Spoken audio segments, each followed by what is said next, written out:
Hello students, आज class 10 का chemistry का चैप्टर नंबर 4 शुरू करने जा रहे हैं। चैप्टर का नाम है कार्बन एंड इट्स कंपाउंड्स। इस चैप्टर को समझने से पहले हम कुछ इम्पोर्टेंट पॉइंट्स को समझेंगे। Some important points.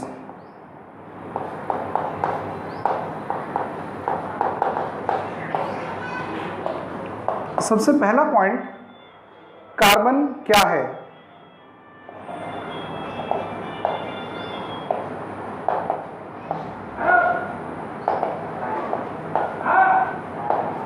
Carbon is a non-metal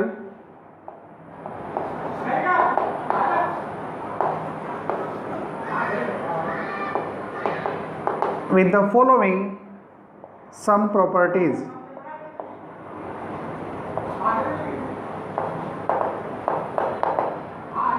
Number 1,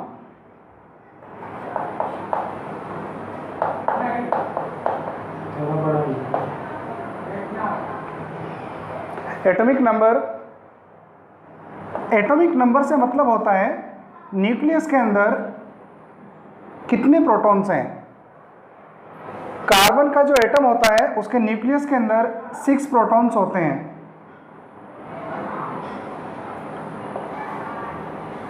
बाहर शेल्स के अंदर 6 इलेक्ट्रॉन्स होते हैं और फर्स्ट वाली शेल के अंदर यानी के शेल के अंदर 2 इलेक्ट्रॉन्स होते हैं। एल शेल के अंदर 4 इलेक्ट्रॉन्स होते हैं। न्यूक्लियस के अंदर जितने प्रोटॉन्स होते हैं उसे एटॉमिक नंबर कहा जाता है। तो यहाँ पर एटॉमिक नंबर जो हुआ वो 6 हुआ। एक और बात, इन केस ऑफ एन एटम, अगर हम किसी एटम की बात करते हैं तो एटम में क्या होता है, number of protons and number of electrons always equal होते हैं। इन case of an atom,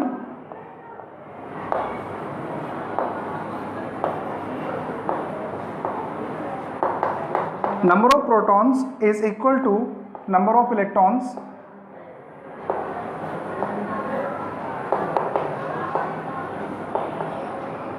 That's why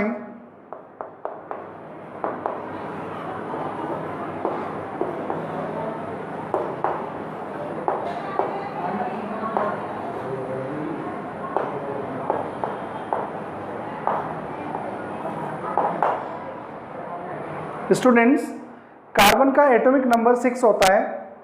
मतलब हुआ कार्बन के एक एटम में न्यूक्लियस के अंदर 6 प्रोटॉन्स होते हैं। और अगर हम किसी एटम की बात करते हैं तो एक एटम में जितने प्रोटॉन्स होते हैं उतने ही इलेक्ट्रॉन्स होते हैं। यही कारण है कि एक एटम जो होता है वो इलेक्ट्रिकली न्यूट्रल होता है, उसके ऊपर कोई चार्ज नहीं होता।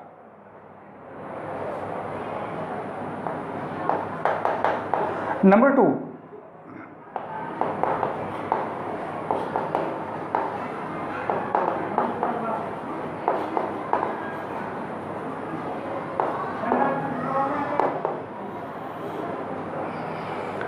है इलेक्ट्रॉनिक कॉन्फ़िगरेशन। इलेक्ट्रॉनिक कॉन्फ़िगरेशन का मतलब क्या होता है, किसी एटम में जो डिफरेंट ऑर्बिट्स या शेल्स होते हैं उन शेल्स के अंदर इलेक्ट्रॉन्स का डिस्ट्रीब्यूशन किस तरह से है। तो आपने देखा कार्बन में 6 इलेक्ट्रॉन्स होते हैं एक एटम के अंदर।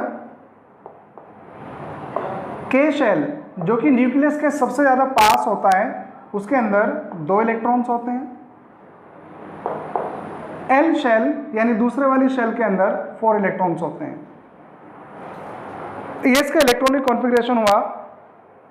प्रॉपर्टी नंबर 3,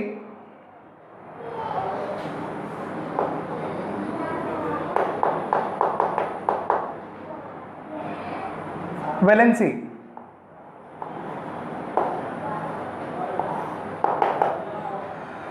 बच्चों, वैलेंसी क्या होती है? किसी एलिमेंट का एटम दूसरे एलिमेंट्स के या खुद के एटम्स के साथ में कंबाइन होने की एक कैपेसिटी रखता है। तो combining capacity of an atom of an element is defined as valency. दूसरी बात, वैलेंसी को न्यूमेरिकली कैसे फाइंड करते हैं? किसी भी एलिमेंट का एक एटम जितने इलेक्ट्रॉन्स डोनेट कर दे या जितने इलेक्ट्रॉन्स को गेन कर ले या फिर जितने इलेक्ट्रॉन्स को शेयर करे, तो वैलेंसी जो होती है न्यूमेरिकली वो इक्वल होती है नंबर ऑफ इलेक्ट्रॉन्स डोनेटेड और गेन और शेयर्ड। तो कार्बन की जो वैलेंसी होती है वो 4 होती है।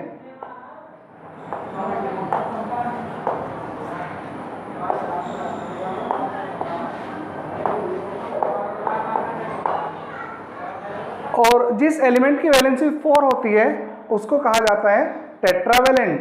Tetra means 4, i.e.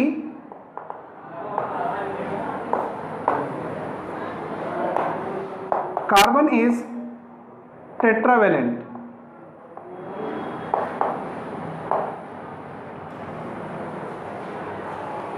Property number 4, number of valence electrons.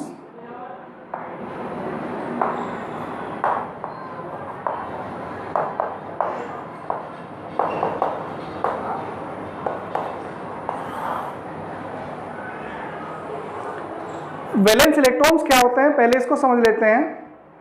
किसी भी एटम के outermost shell, outermost मतलब सबसे बाहर वाला, सबसे बाहर वाले शेल के अंदर जितने इलेक्ट्रॉन्स होते हैं उन्हें कहा जाता है वैलेंस इलेक्ट्रॉन्स।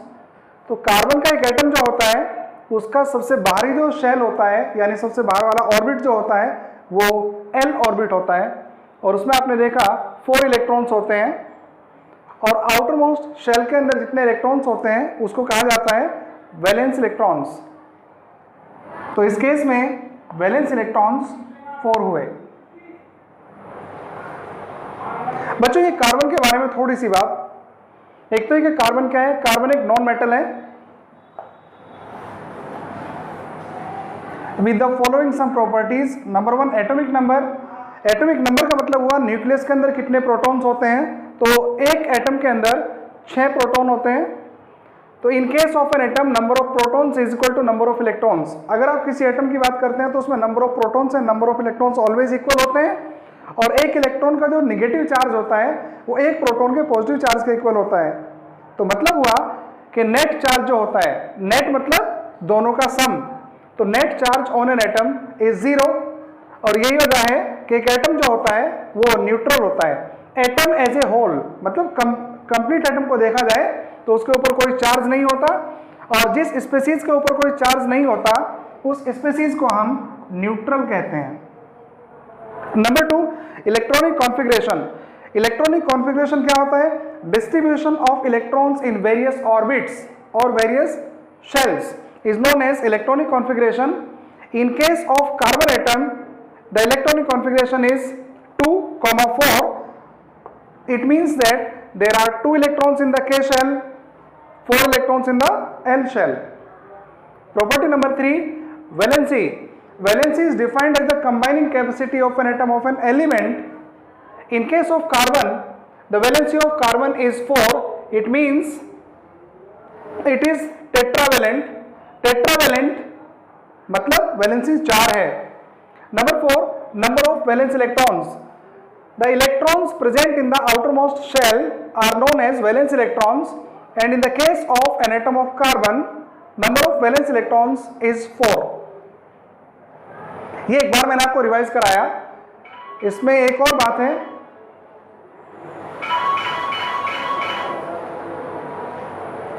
अभी हम इन चीजों को तो नोट करेंगे यानी आपको पता होना चाहिए। यहां हम टाइप ऑफ वैलेंसी लिखेंगे।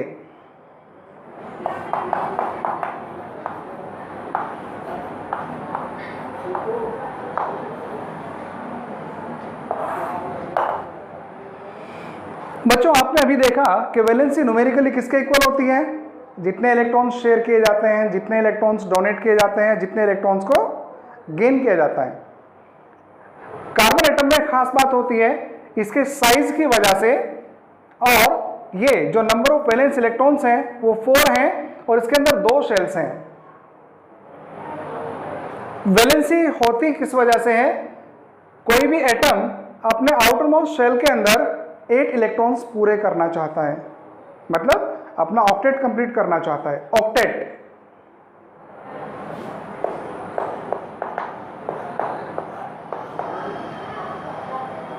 लेकिन ये जो ऑक्टेट वाला कंसेप्ट है ये उन एटम्स पर लागू नहीं होता जो हीलियम के बहुत ज्यादा पास होते हैं। हीलियम एटम जो होता है उसमें 2 इलेक्ट्रॉन्स एंड 2 प्रोटॉन्स होते हैं, और अगर इसके एटम का स्ट्रक्चर बनाकर देखा जाए तो स्ट्रक्चर बनेगा इस तरह से, 2 protons and 2 neutrons and 2 electrons are there in the K shell. जब भी कभी किसी एटम के अंदर एक ही शेल होता है तो अब वो शेल के अंदर अपने 2 इलेक्ट्रॉन्स पूरे करना चाहता है, मतलब हुआ अपना ड्यूप्लेट कंप्लीट करना चाहता है, तो इसको हम ड्यूप्लेट लिखते हैं।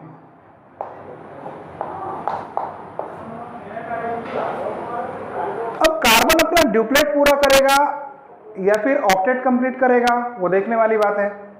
अगर हम आपको पहले वाले कुछ एलिमेंट्स को लिखकर दिखाएं तो उसमें सबसे पहला जो आता है वो हाइड्रोजन होता है, दूसरा helium, lithium, beryllium, boron, carbon. ये आपका वो एलिमेंट है जिसको हम अभी कंसिडर कर रहे हैं। तो क्या हुआ, अभी कार्बन के आगे नाइट्रोजन आता है, नाइट्रोजन के बाद ऑक्सीजन आता है नंबर 8 पर, उसके बाद फ्लोरीन आता है और उसके बाद आता है नियोन। बच्चों जो नियोन है और हीलियम है वो इनर्ट गैसेस होते हैं, मतलब ये किसी के साथ रिएक्ट इन जनरल नहीं करते, स्पेशल कंडीशंस के अंदर ये रिएक्ट कर सकते हैं। इनका जो इलेक्ट्रॉनिक कॉन्फ़िगरेशन होता है इसकी बात करें तो इसमें ड्यूप्लेट कंप्लीट रहता है। और अगर बात करें नियोन की तो नियोन के एटम का मैं स्ट्रक्चर आपको बना के दिखाता हूं, यहां बना देते हैं।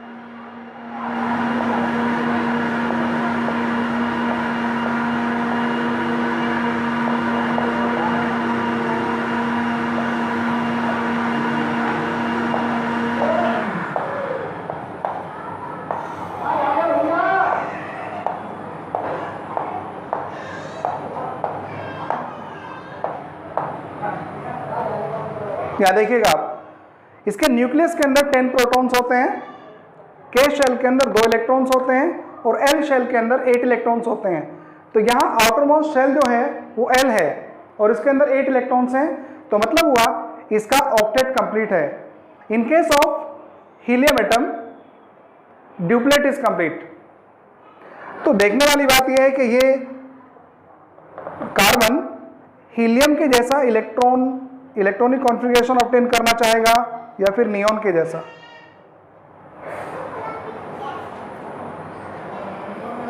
अगर ये हीलियम के जैसा इलेक्ट्रॉनिक कॉन्फ़िगरेशन ऑब्टेन करना चाहता है तो वहां एक शेल है, इसके अंदर भी एक शेल होना चाहिए। तो ये जो बाहर वाला हमारा, हम कार्बन एटम की बात कर रहे हैं, कार्बन एटम ने यहां बना रखा है। अगर ये कार्बन एटम हीलियम के जैसा इलेक्ट्रॉनिक कॉन्फ़िगरेशन ऑब्टेन करना चाहता है तो वहां एक शेल है, तो इसके अंदर भी सिर्फ ये वाला शेल रह जाना चाहिए और ये वाला खत्म होना चाहिए। तो ये 4 इलेक्ट्रॉन्स आपको यहां से रिमूव करने पड़ेंगे। लेकिन किसी भी एटम से एक इलेक्ट्रॉन को रिमूव करने के लिए जो एनर्जी चाहिए उससे ज़्यादा एनर्जी चाहिए सेकंड वाले के लिए, उससे कहीं ज़्यादा एनर्जी चाहिए थर्ड वाले के लिए, और फोर्थ वाले को रिमूव करना इन जनरल देखा गया है कि वो इम्पॉसिबल है। तो ये अपने 4 इलेक्ट्रॉन्स को डोनेट नहीं कर सकता, हम 4 इलेक्ट्रॉन्स को नहीं निकाल सकते। मतलब हुआ कि ये वाला कॉन्फ़िगरेशन ऑब्टेन नहीं करेगा। दूसरी बात, अगर ये नियोन के जैसा करना चाहता है तो हमने नियोन का यहां बनाया, इसमें 2 शेल्स हैं तो यहां भी 2 शेल्स होनी चाहिए जो कि ऑलरेडी हैं। अभी एल शेल के अंदर यहां 8 इलेक्ट्रॉन्स हैं तो उसमें भी 8 होने चाहिए। 8 इलेक्ट्रॉन्स के लिए आपको 4 इलेक्ट्रॉन्स और ज्यादा इसमें डालने होंगे क्योंकि 4 पहले से हैं, लेकिन इसका साइज बहुत छोटा है। और दूसरी बात, यहां पर 6 प्रोटॉन्स हैं, तो ये इस एटम के लिए इम्पॉसिबल हो जाता है कि वो 6 प्रोटॉन्स की हेल्प से एक्स्ट्रा 4 इलेक्ट्रॉन्स को अपने कोश के अंदर यानी शेल के अंदर रिटेन कर सके, मेंटेन कर सके। तो ऐसा भी नहीं करता। तो फिर होता क्या है, यानी 4 इलेक्ट्रॉन्स नहीं लेगा, तो ये क्या करता है, अपने इन 4 इलेक्ट्रॉन्स को शेयर करता है। इलेक्ट्रॉन्स का अगर ट्रांसफर होता है तो जो वैलेंसी होती है तो उसे हम इलेक्ट्रोवैलेंसी कहते हैं, और अगर इलेक्ट्रॉन्स का शेयरिंग होता है, इलेक्ट्रॉन्स शेयर किए जाते हैं, तो उसे हम कोवैलेंसी नाम देते हैं। तो इसका मतलब हुआ कार्बन जो होता है वो कोवैलेंट होता है। कोवैलेंट होने से क्या मतलब हुआ, अपने इलेक्ट्रॉन्स को शेयर करता है।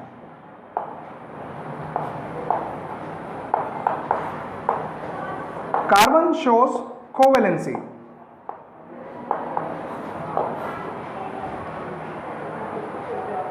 मैं आपको नेक्स्ट वीडियो में इसे आगे कंटिन्यू रखेंगे। यहां तक आपको ये सारी बातें समझ आ जानी चाहिए और तुम्हें याद भी होना चाहिए। एक बार फिर से रिवाइज करा देता हूं। कार्बन एक नॉन मेटल है, एटॉमिक नंबर 6 होता है। इलेक्ट्रॉनिक कॉन्फ़िगरेशन की बात करें तो के शेल के अंदर 2 इलेक्ट्रॉन्स होते हैं, एल में 4 होते हैं। वैलेंसी, इसकी वैलेंसी 4 होती है, मतलब कार्बन टेट्रावैलेंट कहलाता है। नंबर ऑफ वैलेंस इलेक्ट्रॉन्स 4 होते हैं। वैलेंस इलेक्ट्रॉन्स आपको अभी समझाया था मैंने, आउटरमोस्ट शेल के अंदर जो इलेक्ट्रॉन्स होते हैं। और टाइप ऑफ वैलेंसी, कार्बन जो है वो कोवैलेंसी शो करता है। Okay dear students, thank you for this work should be completed by you and must be memorized. Okay.